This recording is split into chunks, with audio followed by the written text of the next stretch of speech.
Nadia Osei was 34 years old the morning the hospital that employed her sent a collections notice to the address she had lived at since she was 9 years old. The same address where she had spent 30 days nursing a stranger back from the edge of something that had no clean medical name, doing it on her own time, in her own home, for nothing. She had found the man in the parking lot of a grocery store on a Wednesday evening in November, slumped against the wheel of a car that had no business being driven, running a fever that a thermometer later confirmed at 103. 4 degrees. He had no wallet visible, no phone within reach, and the kind of look that a person gets when they have been sick long enough to stop fighting it. She was a registered nurse. She had been one for 11 years. She did not debate what to do.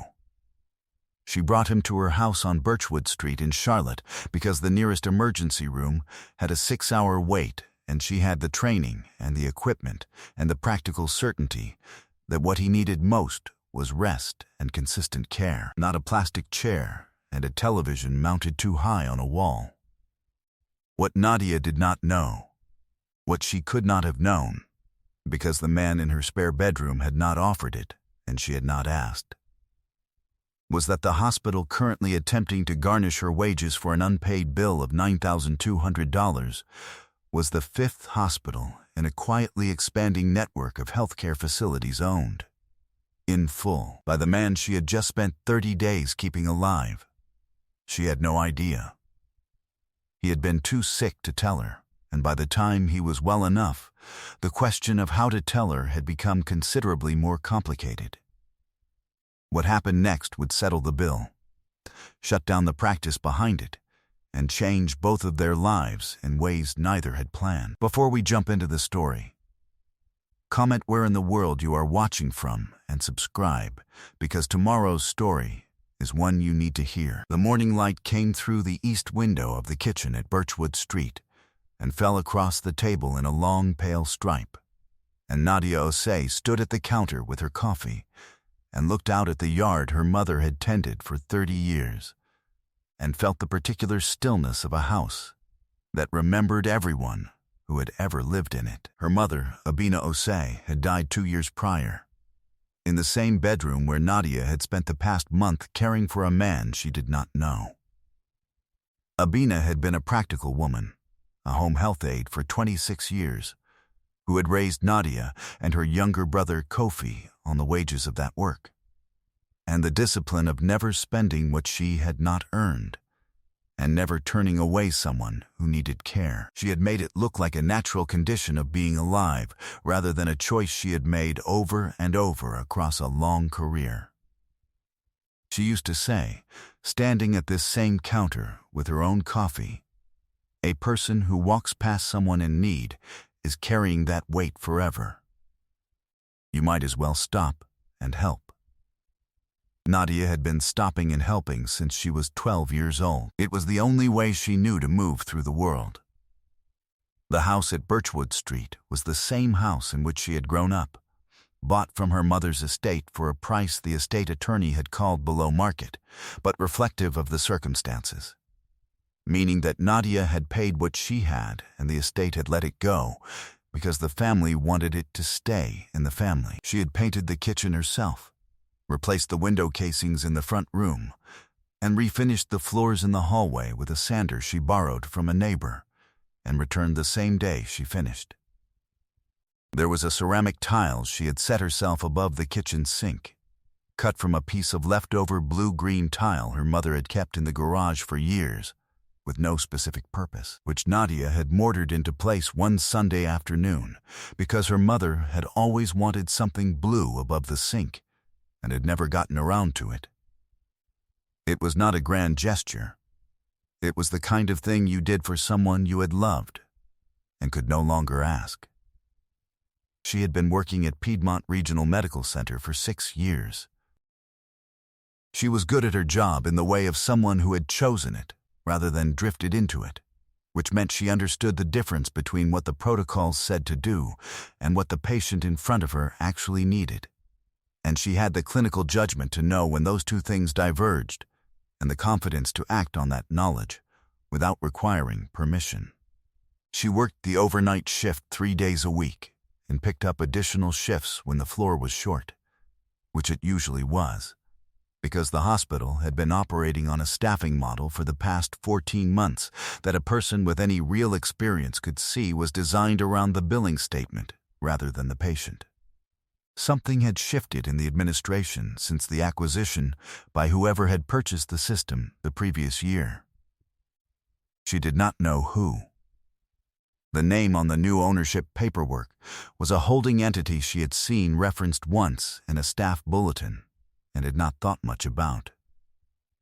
The bill she had received 6 weeks prior was for an emergency room visit she had made 18 months ago, during a shift when she had cut her hand badly enough on a supply cabinet edge to require 7 stitches.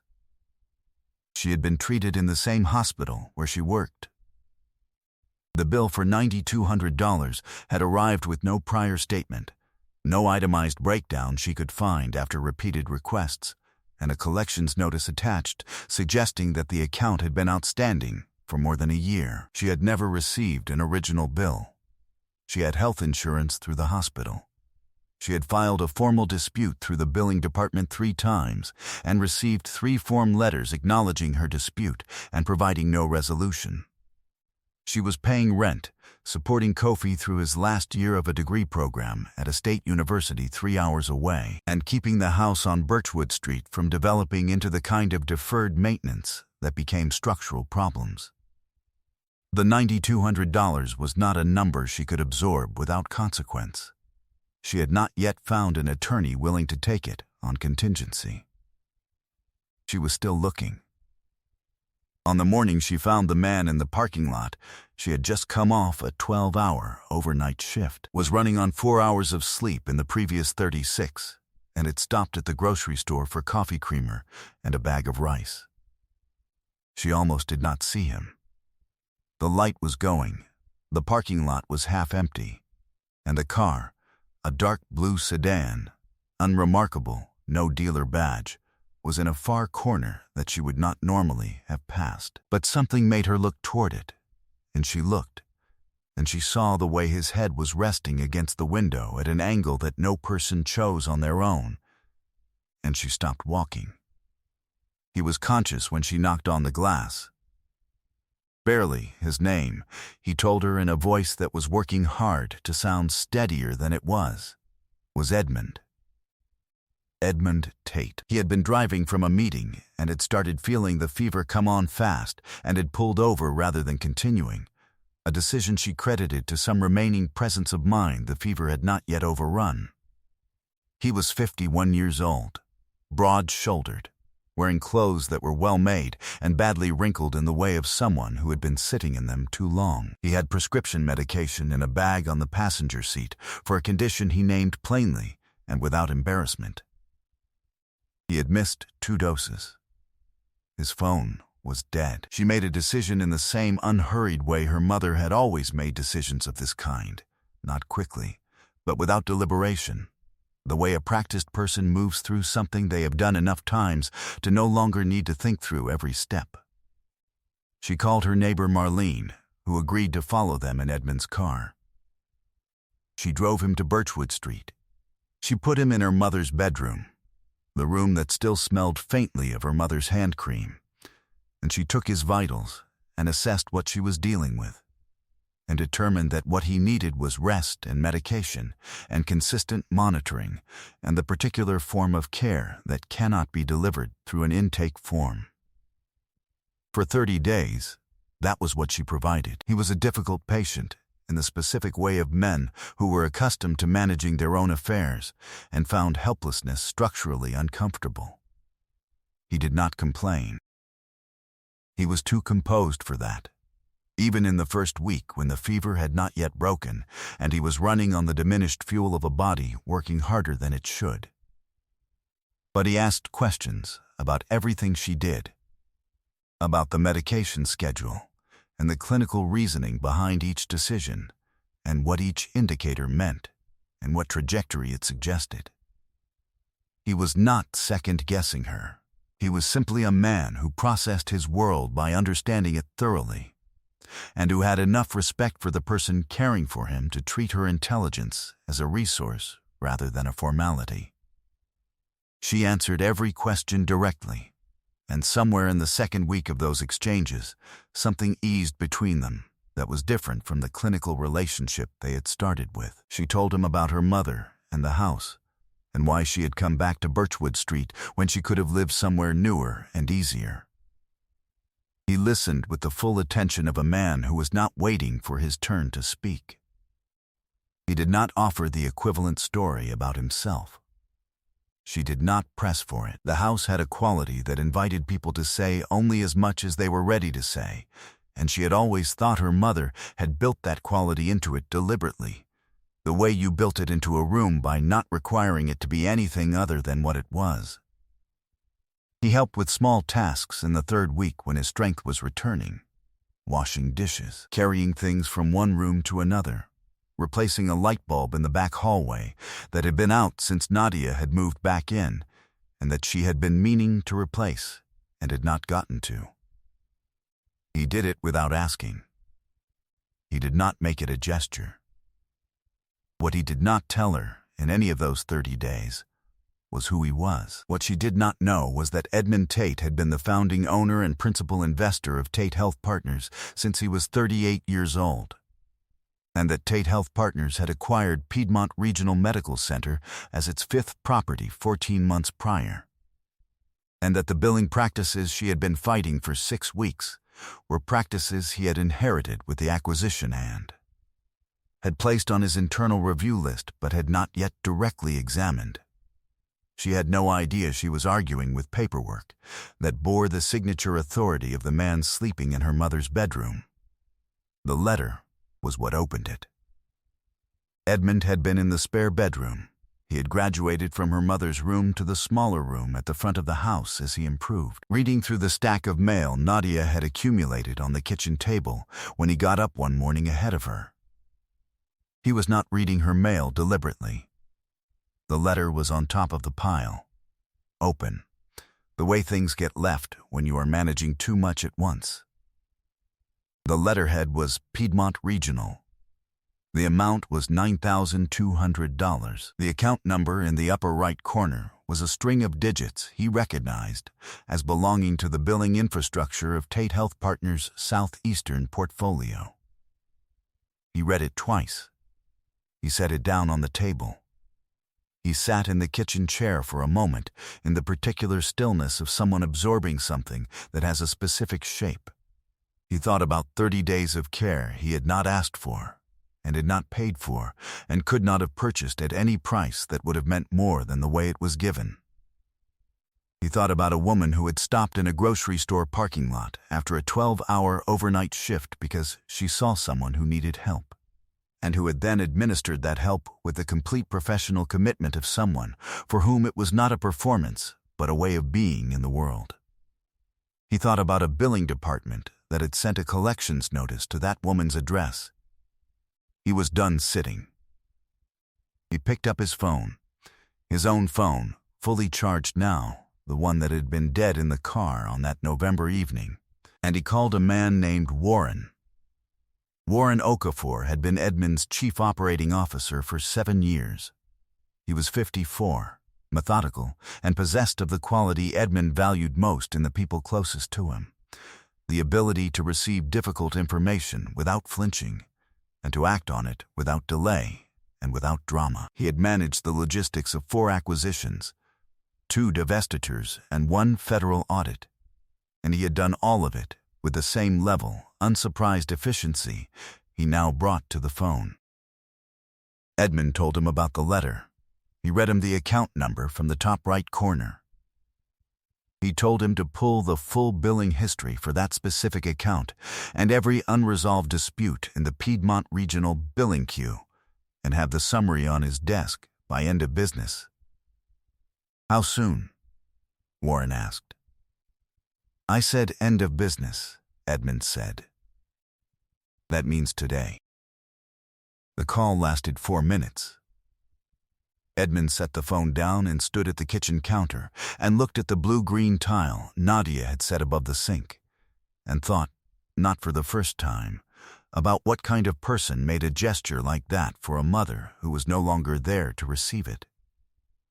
He thought about 30 days of care he had received, without asking for it. Care that had been given with the same uncalculating consistency that Nadia brought to everything he had watched her do in the weeks he had been in this house. He thought about what it meant that the institution bearing his name had sent a collections notice to that woman's front door. He thought about his own mother, who had worked in healthcare for 22 years in Cincinnati and who had told him once, when he was 18 and inclined toward impatience, that the way you treated the people who served you without seeking recognition was the only accurate measure of what you actually were. He had never forgotten it. Warren called back in 3 hours. The billing dispute queue at Piedmont Regional contained 412 unresolved cases, of which 61 had been referred to collections in the prior 18 months without documented confirmation that original statements had been received. Nadia's account was one of 37 in a subgroup that had been escalated through a third-party collections contractor. The contractor, Warren noted with the deliberate precision of someone who understood exactly how significant what he was about to say was, had been engaged by the current billing administrator without board disclosure or approval. The administrator's name was Gerald Coates. He had been in the role for 13 months, just over a month before the acquisition finalized. And the principal of the collections contractor, it had now emerged from the documentation Warren had requested, had a prior business relationship with Coates that predated his arrival at Piedmont by 4 years. Edmund asked 2 questions. He did not ask a third. He called Patricia Drummond. Patricia was Edmund's general counsel, the kind of attorney who had built her practice on the principle that the most powerful legal move was usually the most complete one.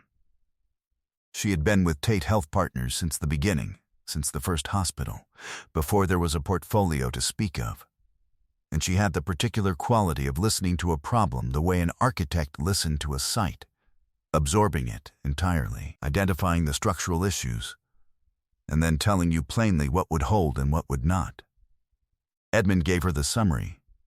She listened without interrupting and asked one clarifying question about the contractor's license status. This is an unauthorized vendor engagement, probable billing fraud, and a patient rights violation under federal statute, she said. We move on the administrator immediately.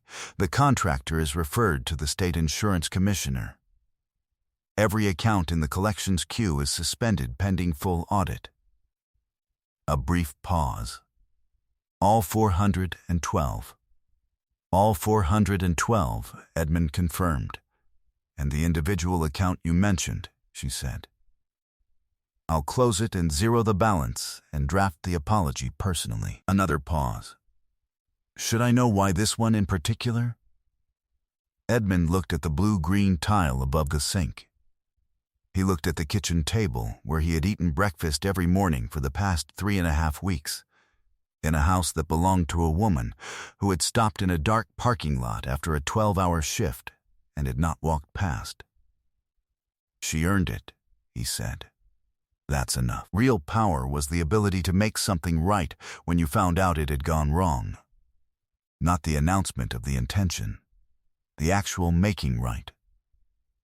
He met Nadia in the kitchen that evening when she came home from her shift. She set her bag on the chair by the door and looked at him with the mild professional assessment she still applied to him every time she entered a room, checking his color and his posture and the quality of his breathing with eyes that had been doing it for 11 years. She had no idea what the afternoon had contained. He sat down at the kitchen table and told her. He told her about Tate Health Partners and the 5 hospitals and the acquisition of Piedmont Regional and the billing practices he had inherited and not yet fully examined. He told her about the letter and the account number he had recognized and the call to Warren and what Warren had found. He told her about Patricia and the 412 accounts and the collections contractor and the administrator who had engaged them without authorization. He spoke calmly and completely, the way he conducted every consequential conversation, without theater, without deflection, with the understanding that the person across the table deserved the full and accurate version. Nadia listened without interrupting. When he finished, she was quiet for a moment. "You own the hospital," she said. Not as an accusation, as a fact she was organizing into the correct place. "Yes," he said. "And the bill?" "The bill is closed," he said. "It was closed this afternoon. There is a written apology coming by certified mail." He paused. "The apology is inadequate. I understand that." She looked at him for a long moment with the same steady, uncalculating gaze she had brought to every room since she was a child. Then she said, "My mother used to say that a person who walks past someone in need is carrying that weight forever." Edmund was quiet. "You didn't walk past either," she said. "You drove past a parking lot once, and you've been trying to do right by people ever since. That counts for something." She stood up and put the kettle on. She did not ask him to leave. He did not offer to go. The reckoning, when it came to the people who had built the machine that had sent that letter, was legal, documented, and thorough. 10 months passed, and in that time the world at Birchwood Street and beyond it settled into the shape it was meant to have. The Piedmont Regional Billing Administrator, a man named Gerald Coates, was terminated within 48 hours of Edmund's call to Patricia Drummond. The collections contractor he had engaged was referred to the North Carolina Department of Insurance, which opened a formal investigation and suspended the contractor's license within 60 days, pending a fraud review that eventually produced 14 separate violations across 3 states. Gerald Coates, it emerged, had received a referral fee arrangement from the contractor that had never been disclosed to the board. That arrangement, once documented, generated a civil suit that Patricia filed on behalf of Tate Health Partners in the 2nd month. All 412 billing accounts in the suspended queue were audited. Of those, 281 had been referred to collections incorrectly. Each was zeroed. Each patient received a certified letter of explanation and a formal written apology on Tate Health Partners' letterhead. Nadia received hers on a Thursday morning, 9 months after Edmund had first appeared in her parking lot in the dark. She read it standing at the kitchen counter beside the blue-green tile with her coffee in her hand. Then she set it on the table and went to work. She had been offered a position in the Quality Review Division of Tate Health Partners, a role created specifically to audit billing and care standards across the 5 facilities, with authority to flag any practice that did not meet the threshold her mother would have recognized as decency. She had taken 2 weeks to decide.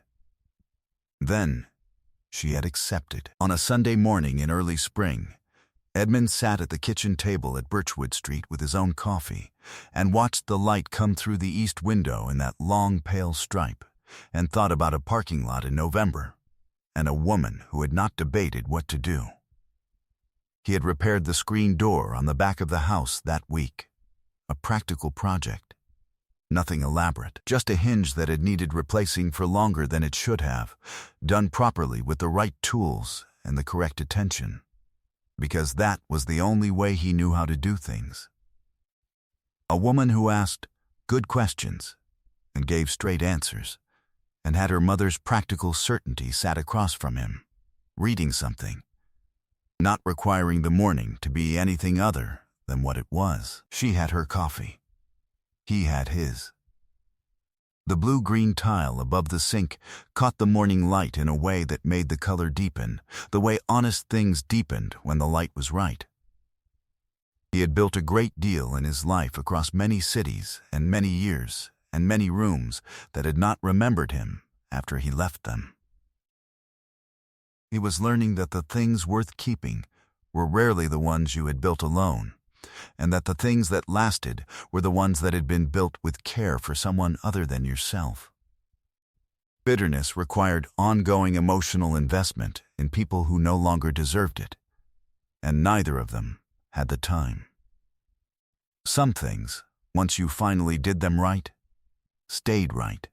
I hope you enjoyed that one. Be sure to like the video and subscribe so you don't miss the next story. I've picked out 2 more for you that I think you'll really like.